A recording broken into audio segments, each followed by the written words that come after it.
안녕하세요. 김비트의 코인 생존기입니다. 데일리 영상 시작합니다.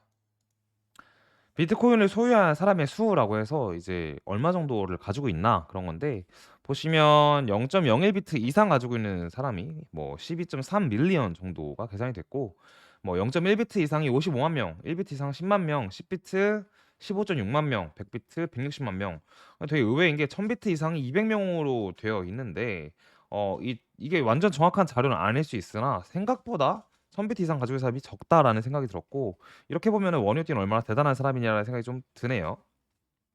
그리고 오늘 영상 이제 찍고 있는데, 사실 요새 기분이 되게 좋은 게, 저희가 그런 말씀 많이 드렸잖아요. 영상 댓글을 사실 다 확인을 해요. 하기는 완벽히 다 하진 않지만 많이 봐요.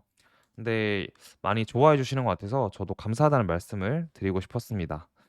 자, 보면 영국 은행은 상품 및 서비스에 대한 결제 옵션으로 스테이블 코인을 허용할 것을 제한한다.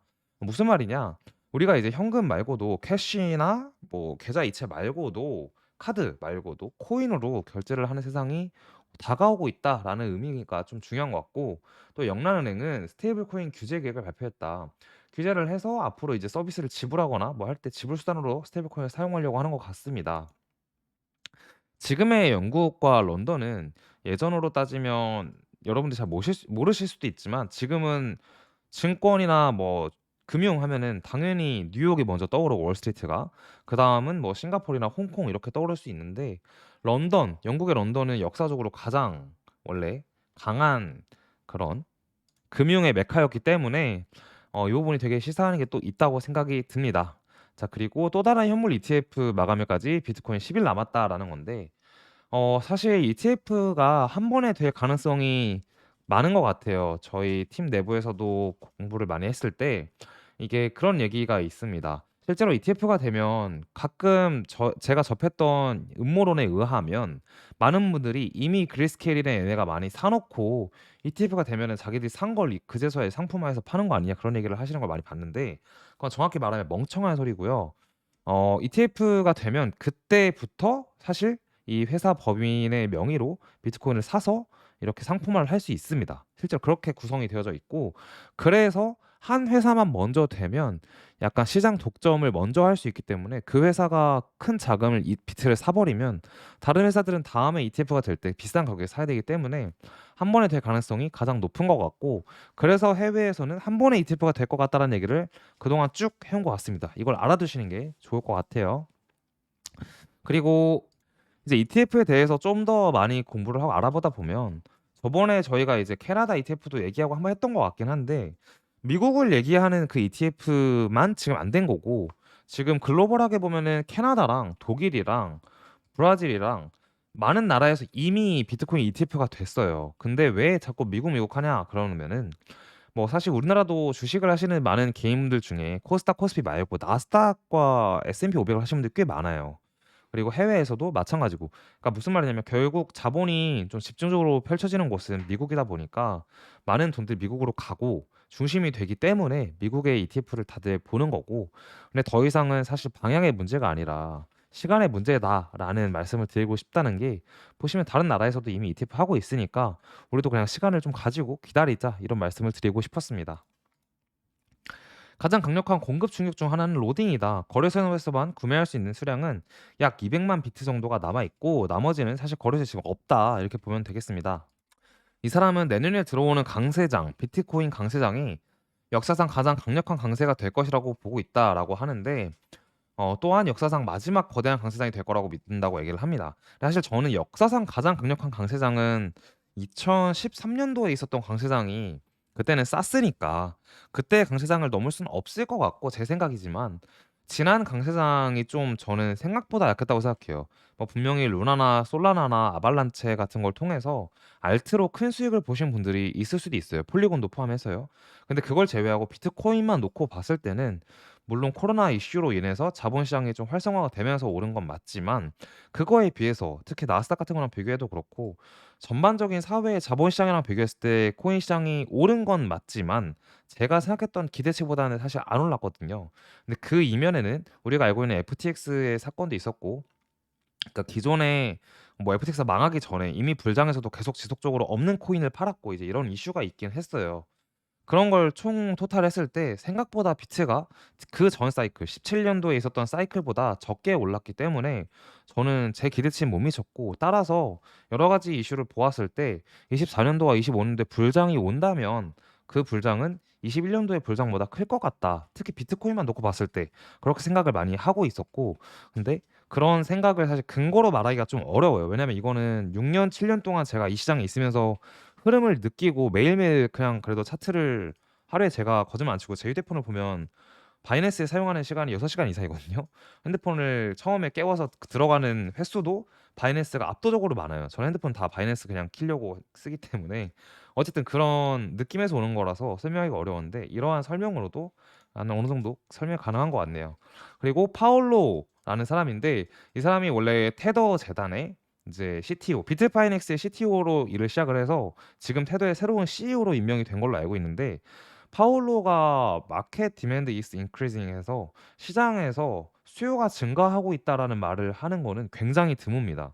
이렇게까지 말한 건 저 사실 전 처음 봤고, 1월 달 비트코인 상승 많이 했잖아요, 저점 찍고. 그때 파울로가 USDT가 발행될 때 '아 이거는 뭐 보충을 위해서 테더가 발행된 거다. 그리고 테더가 얼마큼 이동된 거는 뭐 어떤 이유 때문에 트론 뭐 TRC20에서 ERC20으로 스왑을 하는 거다.' 이제 그런 얘기를 부연 설명을 많이 했었어요. 근데 파울로가 부연 설명할 때마다 시장이 굉장히 많이 올랐었거든요. 그게 '실제 니즈구나.'라는 걸 파악할 수 있었고, 근데 처음으로 "시장에서 수요가 증가하고 있다, 테더 자체에 대해서." 이런 말은 처음 봐서 제가 되게 의미가 있다고 생각해서 가져왔습니다. 쉽게 말하면 일단 장이 좋아질 거라는 얘기겠죠, 이 사람 말로는. 비트파이넥스의 이 입금 주소는 지난 한 달 동안 19억 테더 USDT를 크라켄으로 보냈다. 19억 테더면은 우리나라 돈은 거의 2조가 넘네요. 그 목적이 무엇이라고 생각하시나요? 2년 전 처음부터 크라켄에 150억을 보냈다. 달러겠죠, 분명히. 그래서 이 주소를 얘기하는 건데, 아마 크라켄도 주요 거래소 중에 하나이기 때문에 뭐 시장에 약간 순풍을 불기 위해서 돈을 입금한 거 아니냐, 이렇게 볼 수 있겠습니다. 자, 메터리얼 인디케이터스라고 제가 거의 1년 전, 1년 반 된 것 같네요. 1년 반 전, 거의 2년 전부터 팔로우하고 있는 하나의 지표이자 개발자인데, 흰색 매도벽이 매도가 많은 거고, 흰색 벽은 이제 오더가 많은 거예요. 주문이 많이 걸려 있는 거고, 그럼 아래는 매수, 위에는 매도겠죠. 지금 이 중간 값에 있으니까.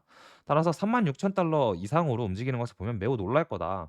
그렇게 되면 이제 주봉에서 강한 움직임이 될 거라고 생각을 하고, 트렌딩 시그널이 무효해야 된다는 건데 뒤에서 말씀드릴게요.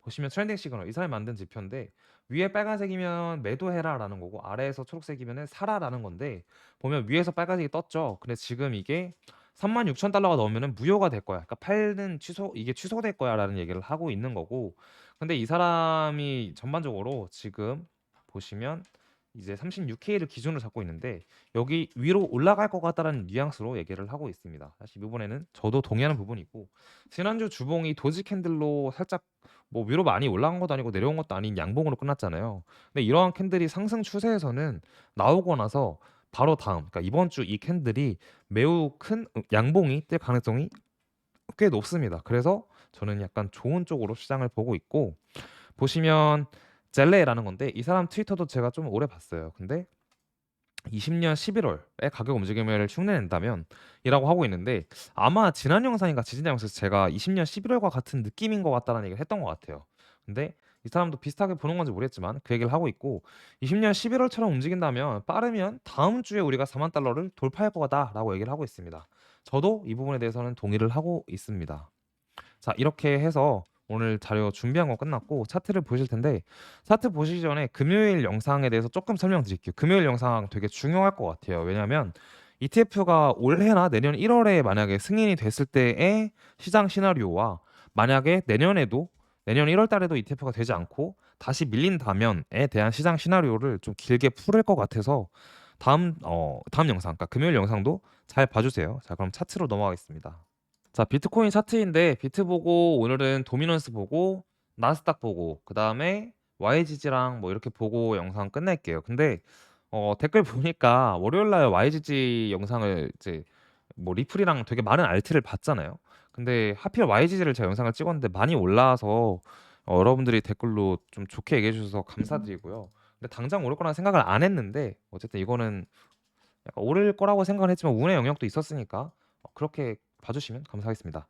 자, 비트 보면은 4시간 캔들로 볼게요. 4시간로 보면 지금 최근에 있었던 10월 24일에 이 고점에서 11월 2일에 이 꼬리 고점 말고 몸통을 이었을 시에 보면 지금 36K 직전 구간이 다 저항이 되고 있어요. 그래서 뚫지 못하고 있고, 하단 지지선으로는 여기서부터 이으면은 24 일부터 이으면 지금은 34.6K 정도가 지지가 되고 있다 보는데, 요렇게 있게 된다면은 뭐 34.8K가 또 지지가 된다, 이렇게 볼 수 있겠습니다. 사실 차트가 지금 깔끔하게 맞는 편은 아니고 약간 대략적으로 맞는 편이라서, 위로는 36K 뚫어주면은 시장에 매우 좋다라고 해석할 수 있고, 아래로는 34.6K를 지켜주는 게 되도록 좋겠다, 이렇게 해석을 하는 게 좋아 보입니다.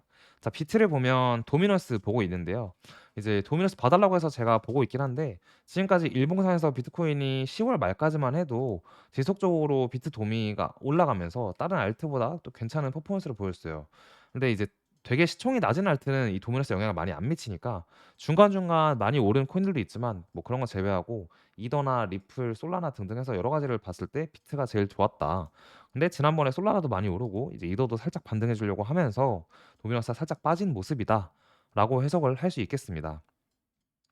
자, 근데 결국 도미노스 기준으로 보자면 우리가 뭐 새로운 이제 도미노스의 고점까지는 모르겠고, 도미가 많이 오른다고 해도 사실 요 구간 57 구간까지 열어놨기 때문에 지금부터는 알트 생각도 좀 해볼 만하다라고 생각을 하고 있는데, 그에 대한 근거로는 이더리움이 사실 도미노스에 영향을 많이 미쳐요. 근데 이더리움을 보면 이게 비트 대비로 사토시 차트인데 6년간의 수렴에서 거의 지지 구간을 한번 지지하고 반등 줬다가 살짝 이번 주 음봉이긴 한데, 뭐 이 구간이 거의 저점을 찍었다라고 가정을 할 수 있고 거의 다 왔다라고도 가정할 수 있어서, 이 구간부터는 사실 이더의 퍼포먼스에 기대를 할 만하기 때문에 이제 비트 도미너스는 떨어지고 이더 도미너스가 오르면서 이더가 비트코인보다 퍼포먼스가 조금 더 좋은 그런 상황에 놓여져 있다라고도 볼 수 있겠습니다.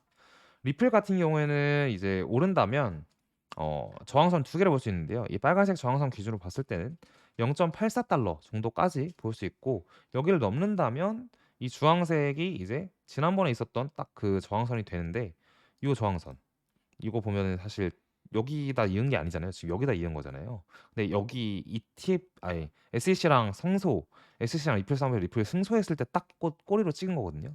근데 이번에도 오른다면 1.18달러 정도 생각할 수 있다, 이렇게 보면 되겠습니다.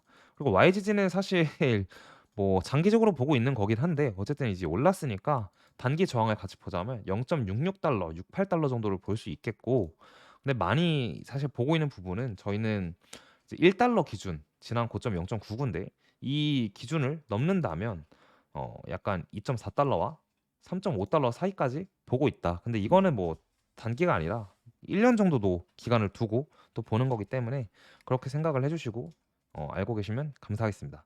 영상 여기까지 하고 금요일 영상 많이 기대해 주세요. 감사합니다.